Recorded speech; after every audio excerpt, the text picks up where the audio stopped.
baru-baru ini kami membuat ahli-ahli panel pemikir, penasihat MCW membuat sedikit penyelidikan. Penceroboh ini telah melanggar 12 undang-undang, merangkumi 4 akta utama: kanun jenayah, kanun tanah negara, enactment tanah negeri dan juga akta perhutanan negara.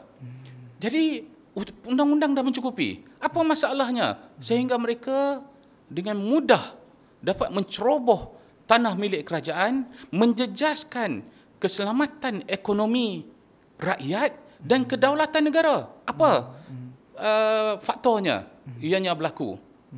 Jadi undang-undang ini perlulah melihat balik dari segi penguatkuasaannya. Itu masalahnya. Undang-undang ada tetapi penguatkuasaannya lemah. Dan bagaimana sikap anggota penguatkuasa? Adakah mereka terbabit sama?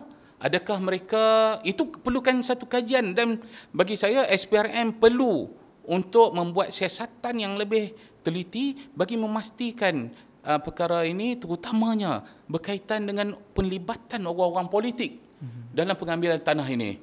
Kerana ianya di Malaysia ini semuanya boleh. Jadi penlibatan orang politik ini adalah satu perkara yang perlu disiasat dan tindakan yang segera serta keras perlu diambil.